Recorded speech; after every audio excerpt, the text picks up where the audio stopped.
سڵاوتان لێبێ خۆشەویستان لە بەرنامەی دیداری تایبەت لەگەڵتانم کە مژاری ئەم جارەوان باز لە ڕەوشی نامواری عێراقەکەین کە بەڕێز یادگار مەحموود وەکو پەرلەمانتاری عێراق لەسەر یاخود لە فراکسیۆنی پارتی لەگەڵمانە. دەچمە لای یادگار خان. سواز بۆ ئامادەبووتان یادگار خان. سواز بۆ بەڕێزتان. باز لە ڕەوشی عێراقکەین کە بەو پرسیارە بێمە لای بەڕێزتان هیچ ئاسۆیەک هەیە بۆ زوو پێگەێنانی حکوومەتی نوێی عێراق بە تایبەتی کە ئێمە بینیمانەوە کوتلەیەکی گەورە لە عێراقە کە کوتلەی سەدری بوو لە پەرلەمانی عێراق هاتە دەرەوە. بەڵێ ڕاستی ئەگەر سەریع باسی ئێستای ڕەوشی ئێستای سیاسی عێراق بکەن چەند خوێندنەوەیەکی بێگومان بۆ ئەکرێت. یەکێکیش لەو خوێندنەوانە ئەوەیە کە بەڕێی من زۆر خێرایە و زۆر چۆنەڵی سەدحیانە خوێندنەوە بۆ بارودۆخەکە ئەکەن. ئەویش ئەوەیە کە ئەڵێن بارەکە بارودۆخی عێراقە زۆر زۆر ناهەموارە. بەڵێ ناهەموارە، بەڵام ئێمە ئەوشمان لەبیر نەچێت کە زیاتر لە ئیعلامە هین ئەکرێت ئەو چۆن لە جۆش و خرۆشێکی تر ئەیرێت بە هینەکە ئەیرێ بە کۆی چۆنەڵی پرۆسەکە بە دیوێکی زۆر زۆر سلبیە. خەڵک ڕاستەکەی زۆر زۆر ناومێت ئەکە. بەڵام ئێمە بیرمان نەچێت لە عێراقا هیچ کاتێک دروستکردنی حکوومەتی نوێ لە دوای هەڵبژاردن وا بە ئاسانی نەبووە. ئێمە لە بیرمانە وابزانم لە خولی پێشووە بوو کە 9 مانگ زیاتری خایەن ئەتا حکوومەتی نوێ تەشکیل بوو. بەڵام جیاوازیەکەی ئەم جارە لە بڵێن پرۆسەیە سیاسیەکەی ئەم جارە بە بەراورد بە ساڵانی ڕابردوو بێگومان شتێکی تازە هاتۆتە ناو مەعادلە سیاسەکەەوە یا هاتۆتە بڵێن شانۆ سیاسەکەەوە مەدانە سیاسەکەەوە. ئەوش ئەوەیە کە گەورەترین کوتلە کە کوتلەی سەدرەکان بۆ ئەوان ئینسیحابیان کرد. ئینسیحابیان کرد بێگومان ئێمە دەبێ سەرەتا خوێنەوە بۆ هۆکارەکانی ئینسیحاب بکەین و هەروەها کاریگەری ئەو هۆکارانەی کە وای کرد کوتلەی سەدری بە 74 کورسیوانێ تەراجع بکە چۆنەڵی لە پرۆسە سیاسیەکە و بە تایبەتی لە پرۆسەی بڵێن پەرلەمانی ئەو هێنە لە بواری یاسادانانە هەرچەنە ئەوان دەتوانم بڵێم کە پەرلەمان بڵێن بەدەست ئەوانەوە بوو و هەروەها ئەو هاوپەیمانیش کە سەدرەکان هەیان بوو لەگەڵ دوو کوتلەی ترە هەموو پێی وا بوو کە دەرئەنجامی هەڵبژاردنەکانی ساڵی پار لە ئۆکتۆبەری 2021 چاوەڕێی ئەوەیانە کرد کە دەرئەنجامی هەڵبژاردنەکان بەو شێوەیە کە هەیە بەو شێوەیە کە خەڵک تعبیری لە ئارا و لە ویستی خۆی کردو بۆ داهاتوی عێراق گۆڕێنی نەخشەی سیاسی بڵێن عێراقە هەر بۆیە وەها چاوەڕوان نەکرا کە ئەم سێ کوتلەیە کە هاوپەیمانێکیان دروست کرد حکوومەتی نوێی عێراق دروست بکەن. بەڵام مەداخەوە دەرچوو کە وانە بوو. بەڵێ چەندێک ینی کە بەو شێ کوتلێکی وا گەورە بە 72 کورسی و لە پەرلەمان هاتە دەرەوە ینی چاوەڕوانەکان ئەمن لەگەڵەوەشە ینی من لە نێو قسەکانی یادگارخانە ئەوم ینی بینیەوە یاخود ئەوە دوت کە تا ڕادیەک ناکۆکەکان بۆ قوڵی بۆ ینی هێنین کە بەڵام لە هەمان کاتە ئێمە پەیوەندیەکانی شیعە زۆر ئاڵۆزە و ناشبینینەوە کە سەدر هاتوتر ڕۆڵی ئۆپۆسیۆن ببینێ وەکو چۆن لە قەرەوڵایەت یاخود لەوایە کە تۆڵی خۆی کاتەوە. ڕاستی سەبارەت بە کشانەوەی با بڵێن کوتلەی سەدری ئەمە خۆی بۆ خۆی هەڵوێستێکی سیاسی زۆر زۆر تند زۆر زۆر زەق و بڵێن تۆخ بوو. ئەم هەڵوێستە توندە کە وای کرد بە 74 کورسیوانی ئینسیحاب بکەن لە پرۆسە سیاسیەکە دەگەڕێتەوە بۆ ئەو ناکۆچیەی کە هەیە لە نێوان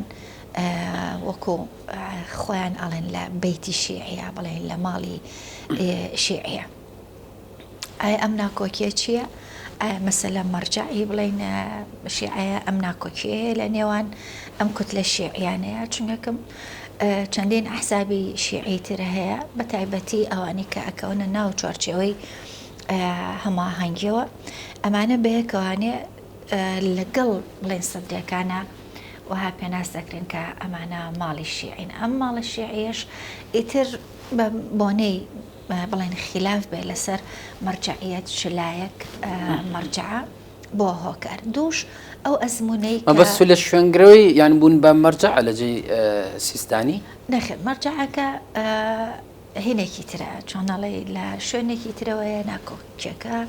قوڵایەکەی لەوە قوڵترێکە وەکو ئەوەی کە بڵێن بەڕێزت ئاماژەت پێ ئێمە دەبێ بۆ وەڵامی ئەو پرسیارەی بەڕێزە ئێمە بە سەیری شعاری خودی بەڕێز سەماحەتی سەدر بکەین ئەو شعارش بریتی بوو لەوەی کە نەڕۆژ ئاوا و نەخەر بوو ئەغلبەیەکی بەڵێ زۆرینەیەکی نیشتیمانی ئەمە مانای چییە؟ مانای ئەوەیە کە ڕاستیەکەی سەدر لە منهەجیا و لە استراتیجیا ئەوە بوو یا ئەوەی دەوت کە گوایە عێراق دەبێت سیادەی بۆ بگەڕێتەوانێ عێراق دەبێت و عێراقیەکان حکومڕانی بکەن هەر بۆی ئەو ئەغلبیەی وەتانیەی چۆنەڵی هین کردبوو ئەو شعارەی بەرز کردبووان بۆی لەوێ من پێم وایە دەبێت ئەو خلافەی نێوماڵی شیعی بخوێنینەوە دووش ئەو ئەزمونەی کە لە دوای ڕاستی 2010وانە ئەم وڵاتە وەکو عێراق پیاتێ پڕ ئەبێ ئەزمونێکی سەرکەوتوو نەبوو فەسادێکی ئیداری مالی عسکەری ئەمنی زۆر گەورە هەیە لە عێراقا و بێجگە لەمانەش ڕاستیەکەی ئێمە ئەگەر بگەڕێنەوە بۆ چەند ساڵی داهاتوو عێراق تەنانەت لە ئاستی نێودەوڵەتیشە هیچ دەنگ و سەدایەکی یا پێگەیەکی ئەو تۆی نەبوو وەکو دەوڵەت وەکو خاوەنی بڵین کیانێکی لە وێرانێکی سەرخان و ژێرخانی خودی عێراق قەرزاری بڵێ بەڵێ جا بۆیە هەموو ئەم هۆکارانە ڕاستیەکەی وای کرد کە من خۆم پێم وایە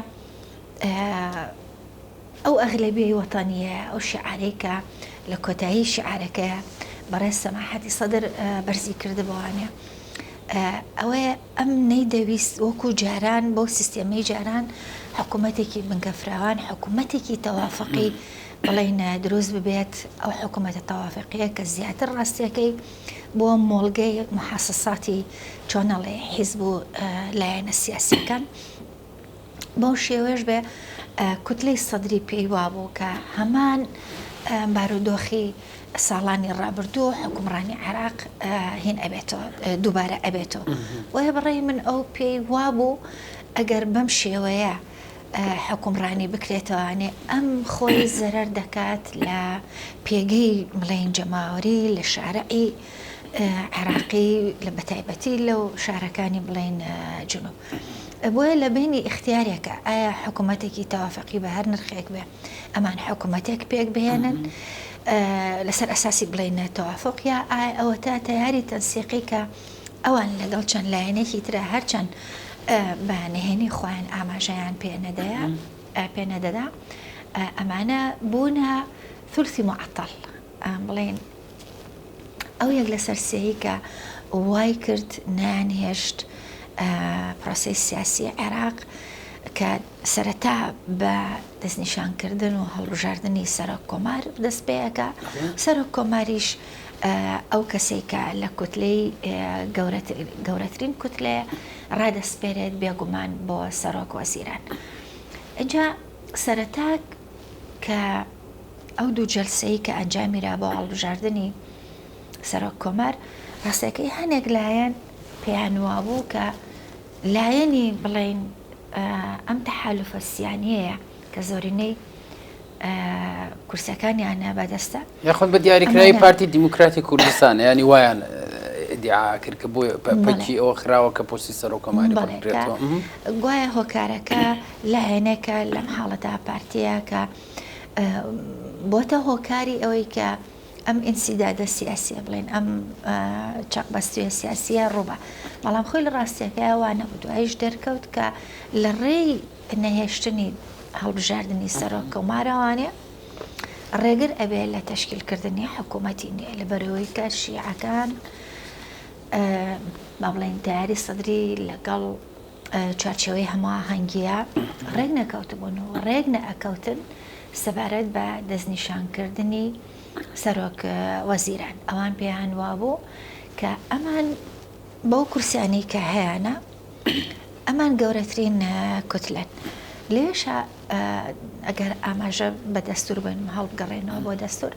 ڕاستیەکەی مادەیەکی دەستوری نییە کە کۆنکرێت ئاماژە بە ئایا لە چه حاڵەتێکە تۆ دەتوانین بڵێ ئەمە گەورەترین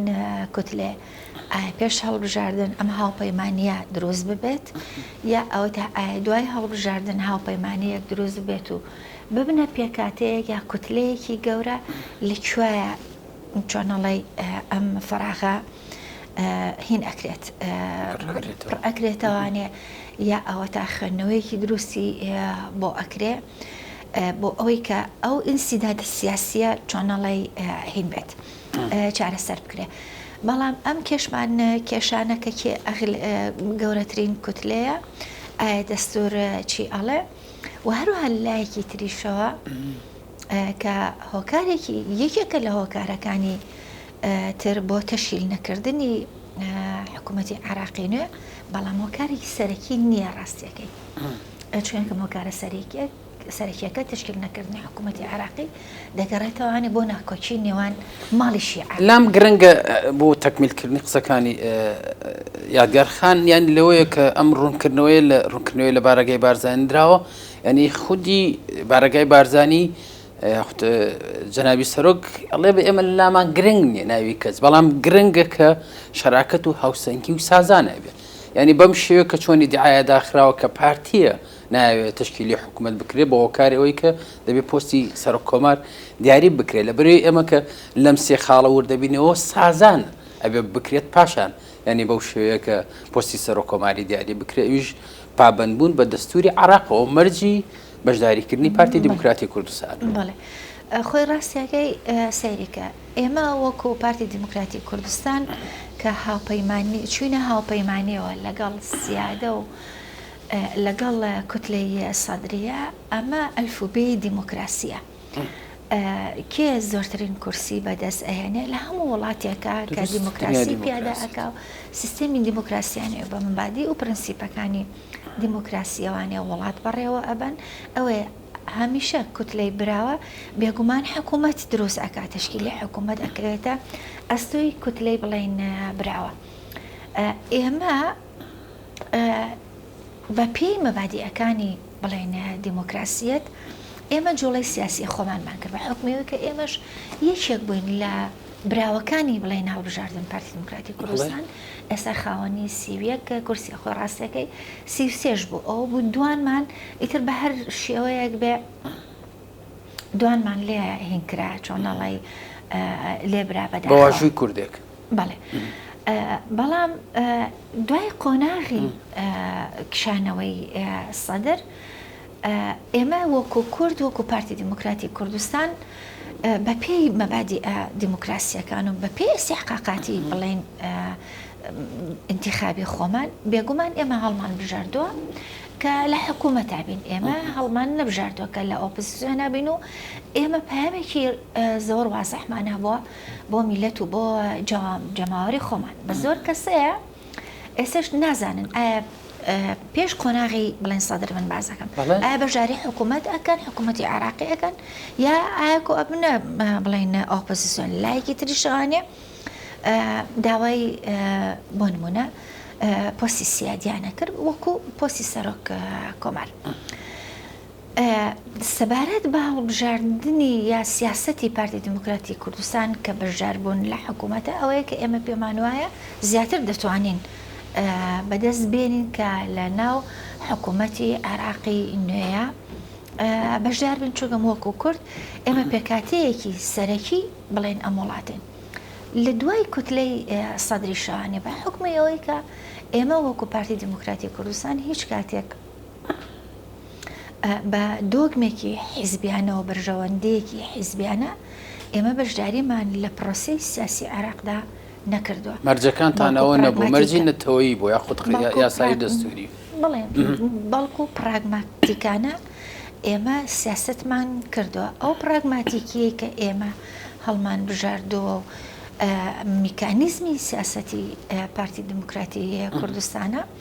تەنها و تەنها لە پێناو بەرژەوەندیە باڵەکانی کوردە و بەهێزکردنی ئەم هەرێمە و ڕاگرتن و پاراستنی بڵێن ئەم هەرێمەیە دووش ئێمە وەکو پێکاتەیەکی سەرەکی لە عێراقا ڕاستیەکەی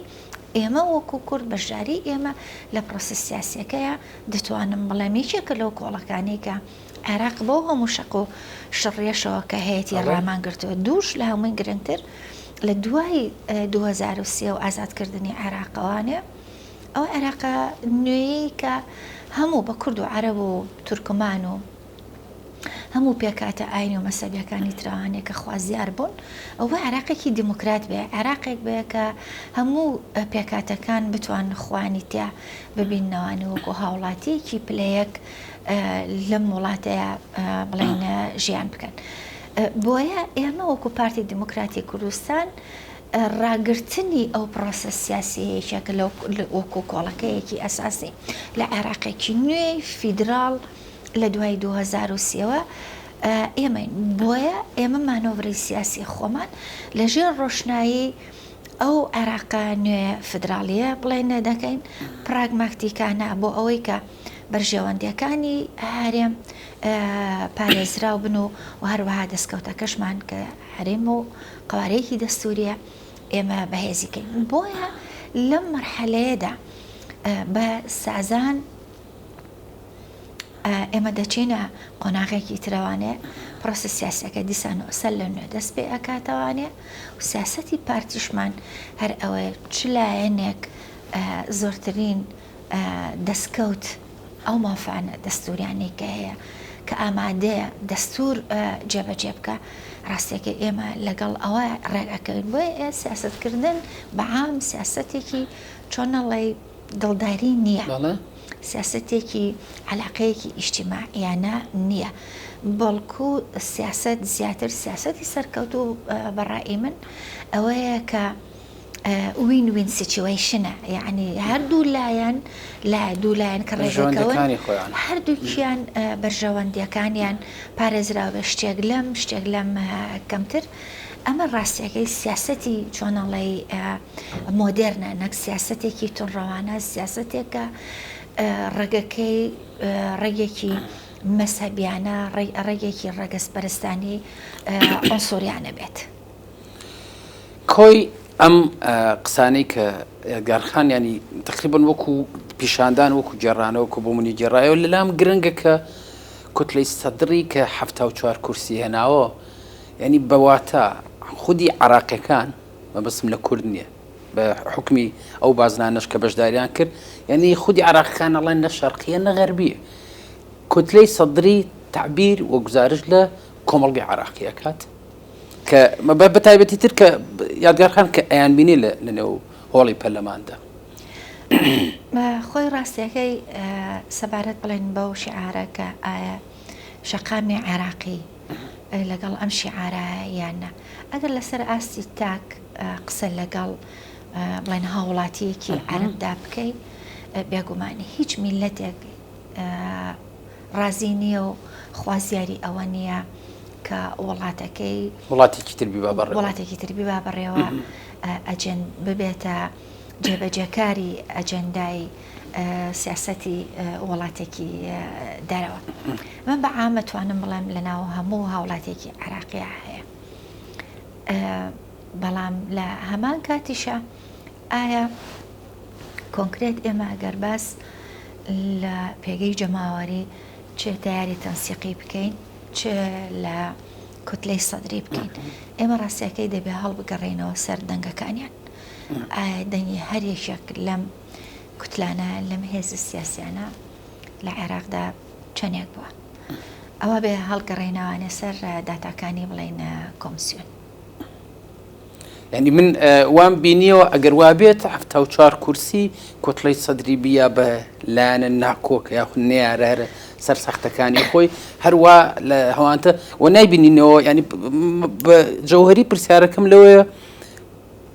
کتلەی سەدری ئێوێ ڕۆڵێکی ئۆپۆزیسیۆن و بنیانەر ببینە یاخود تۆڵە بکاتەوە لە نەیارەکانی کە لە مێژە ناکۆکی قوڵیان هەیە. هیوادارم مەبەست بڵێن هین نەبێت تۆڵەکردنەوە نەبێت، بەڵکو زیاتر ئێمە دەبێت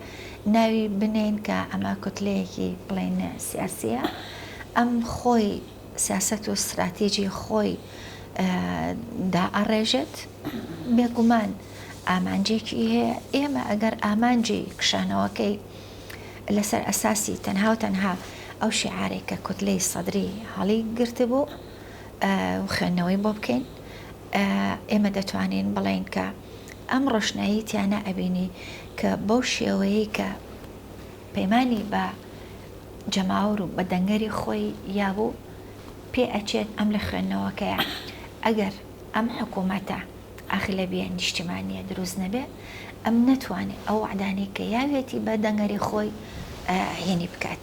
جێبەجێ بکات. زیاتر ڕاستیەکەی دەڵێم هینی خۆیەتی جاڵی سیاست و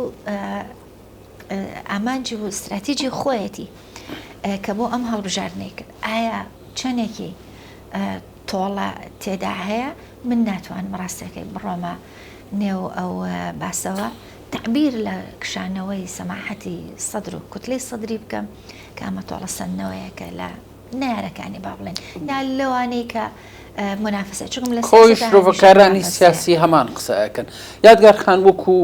دواتەوەری قسە و باسەکەمان لە ئەگەری هەڵوەشانەوەی پەرلەمانی عێراق، ئەنی دۆخەکە خراپتر لەوەی عێراق ینی چاوەڕێکرێ و دۆخێکی هێستا عێراقیەتی لەبەر بوونی مەترسی بەرەو خراپتر چۆنی ڕاستی ڕەوشی عێراق بەکارێنان و هینی شەقام بەکاربێنێت. بەڵێ من پێم وایە هەتا ئێستا ئەو بەریەکەوتنی کە زۆر جار لە ئیعلامەوانێ باس ئەکرێ، من پێم وایە سیاسیەکانی بڵێن عێراق هێندە و شیارن کە نەهێڵن ئەم وەزعە بگاتە ئەو ئاستەی کە بە تەواوەتیەکەی چۆنەڵێ پرۆسەکە بگاتە ئەو ئاستەوانێ، بەڵکو زیاتر هەموو لایەنەکان ئەوەی کە زیاتر پەنای بۆ ئەبەن گفتوگۆکردنە لەسەر مێزی گفتوگۆ. ئومێدەواریشم کە بەو شێوەیە ئەم دۆخە ناهەموارە لەسەر ئەساسی لێک تێگەیشتن هەر هەمویان لە پێناوی یەک بەرژەوەندی هەیە، ئەویش بەرژەوەندیەکە بڵێن ئەم وڵاتەیە، هەر هەمویان کۆبکاتەوانێ و زیاتر ئەوەی کە لە یەک نزیکیان ئەکاتەوانێ زەقی بکەنەوانێ نەک زیاتر هەڵگەڕێنەوانێ سەر ئەو خاڵەی کە جیاوازن بڵێن لە یەکتری. گەر بتەوێ پرۆسس سیاسیەکە ڕاستیەکەی ڕاست بکەیتەوە لە هەموو وڵاتێکە، ئەوەیە کە گەڕانە بە دوای نقاتی لێکچووەکان خاڵی لێکچوومان. بۆیە بە ئومێدی ئەوەی کە سیاسیەکان لە هەموو لایەنەکان بەو دیدەوە بیانەوێ ئەم پرۆسەیە هین بکەنەوانەیە چۆنەڵێ بێنانە سەر ڕەوتی خۆی و سەر ڕەوڕۆی خۆی. لە کۆی باسەکە ینی من ئەوە لەگەڵ یادگار خانافریا کەوتم کە باسمان لە عێراق کرد، بەڵام باسمان لە ناوچەکانی دەروی ئیداری هەرێم نەکرد، ناوچە کوردستانیەکان لەوەی کە کۆمەڵێ بڕیار دەرچوو لایەن ڕاکیانێ و پارێزراوە سەپێنراوەی لەسەر کەرکووک. تقریبا ڕۆڵی پەرلەمانتار نوێنەرانی کورد تا ڕادێک باشە بینەوە لەسەر بڕیارەکان و کانسڵکردنەوەی بڕیارە نادەستوریەکانی. بەدڵنیایەوە بەڵام بیرمان نەچێت ڕاستیەکەی بڕیاری سیاسی لەو شێوەیە یا سەرپێچیکردنی مادەیەکی دەستوری مەطبەخەکەی پەرلەمان نییە. ئێمە بە هەموو کوت لە کوردستانیەکانەوە ئەگەر 61 بۆ 63 کورسی بین لە بەرامبەر باقی 329 دەتوانم بڵێم ئێمە بەتایبەتی لە مەلەفی کەرکووکە و مادەی 140 ئێمە ناتوانین زۆر باهین بێنین، زۆر بەدەست بێنین، بەڵکو مەطبەخەکەی سازانێکی بڵێن سیاسیە. ئەوەی کە لەسەر نوێنەرانی کووردە هەچەند ماوەیەکی کورتە من بوومەتە ئەندامی پەرلەمانی عێراق لە نزیکەوە ئاگادارم لە ماوەی ئەم 6 مانگی ڕابردووە چەندین بڕیار کە خلافی بڵین دەستورە هەڵوەشێنراوەتەوانێ و بەپەلا بڵین فریای کەوتون بەس پرسیارەکە لەوە بەگشتی لە دوای ڕووداوەکانی 16 ئۆکتۆبرەوە ینی ئەم قسەیە پەیوەنان نێزاری پێوە ناکرێت کە لە ڕەوشی کەرکووک بە تایبەتی لە سەردەمی بەعس خراپترە بەدڵنیایەوە چونکە بڵین ئەوە سەردەمی ڕژێم هەمومان ئەزانین کە بە شێوەیەکی سیستێماتیک کە تعریبی دەست پێ کرد دەکرد لە دوای 16 ئۆکتۆبرەوانی بێگومان ئەم تعریبە دەتوانم بڵێم شەرعیەتێکی تەنانەت یاساییشان پێیاوە بۆ لەبەرەوەی کە هەرچەند ئەو بڕیارە ڕاگیرا کە بڵین دادگا تداخلی بە تایبەتی ئەو زەویانەی کە زەوی کوشت و کاڵین کە بۆیان نەبێت هیچ بڕیارێک و بڕیارێکی یەکلاکەرەوە لەسەر ئەو خلافانەی کە هەیە لەسەر زەوی کوشت و کاڵی نێرێ ئەمە ڕاگیرە لەلایەن نوێنەرەکانی کوردەوان و بە تایبەتی فراکسیۆنی پارتی دیموکراتی کوردستانەوانێ بۆیە ینی تعریبەکە لە دوای 2003ەوە هەروکەوتمانی بەرگێکی یاسایی و شەرعیەتیان بڵین پێداوە ڕاکان جبوریش وێ ڕای ئەوەی کە ینی تەنانەت کۆمەلگای نێودەوڵەتیش دەزانێ و حتا پەرلەمانیش دەزانێت تا حکوومەتی کاربەڕێکەریش دەزانێت کە ئەمەی کە ئەیکا سەرپێچیکردنی تەواوی بڵین دەستورە کە مادەی 100 لە بەدەرکردنی ئەو فەرمانبەرانەی ئیتر لە باڵا بێ لە ئاستی ناوەندا بێت جاری وایە کە تەقاوتەکرێن خێرا لە جێگەی بڵین کوردێک هینێک دائەنرێ عەرەبێک دائەنرێ هەرچەند مەلەفی مادەی خلافی مادەی دەستوریمان هەیە چەندین کەیسی دادگایی هەیە لەسەر خودی پارێزگاری سەپێنراوی کەرکووک بەڵام ئێمە وەکو کورد ڕاستیەکەی دەبێ بپرسین ئایا بۆ ئەم پارێزگارە هین ناکرێت لا نابرێ بەڵام ئەگەر سەیری پارێزگارەکانی شارەکانی ناوەڕاستی و خاوەڕێی عێراق بکەین لەسەر کەسی گەندەڵی زۆر بە ئاسانی لا ئەبرێن خۆم لەوێ بوو پرسیارەکەی ینی خۆتان وەڵام ئەوێت بۆچی لا نابرێت بەمەرجێ ئەمە باز لە کەرکووکەکەین کە کوردستانی و زۆرینەی ڕاستیەکەی لە بەرژەوەندی هەنێک لایەنی سیاسی شۆڤێنی و پشتیوانیان لێ ئەکرێ بۆیە ئێمە زۆر گرنگە ڕاستیەکەی ئەو دەنگانەی کە چوون لە ناو خودی هاوڵاتی عەرەب و لایەنە خودی لایەنە عەرەبیەکانیشەوە بڵێن ئەو دەنگە دیموکراسیانە هەرچەند کەمیش بێت بڵێن هەیە بۆیە زۆر گرنگە ڕاستیەکەی ئێمە لە پرۆسی سیاسی عێراقا زیاتر سەرنج بخێنە سەر ڕەوشی بڵێن دیموکراسی ئەتا عێراق نەگاتە قەناعەتێک کە بە دیموکراسیەکی ڕاستەقینانە بەشدار بێ لە پرۆسس سیاسیەکەیە و بە سیستەمێکی دیموکراسیانە عێراق نەبرێ بەڕێوە بە سەدان کێشەی کە وەکو مادەی 140 هەیە کە ئەمە مختصە با بڵێن بە کێشەیەکی نەتەوەی کوردەوانێ بەڵام خودی ئەو عەقڵیەتە یان نەبوونی ئەو عەقڵیەتە دیموکراسیە وەکو پوازەکە وایە لە دارەکەیە بۆ خودی خۆی ئەم عەقڵیەتە شۆڤێنیە ڕەگەزپەرستیە مەسەبیە لە پێشە زەرەرە بۆ عێراق وەکو دەوڵەت اینجا دوایی زەرەرە ڕاستیەکەی بۆ کورد و وەکو پێکاتی کوردیا وەکو کیانێکی دەستوری بڵێن هەرێم لا نابرێ وەکوتر ئێمە ینی وەکو مێژوو بۆعدە مێژوەکەی و تەجروبە سیاسەکە لە عەبدولکەریم قاسمەوە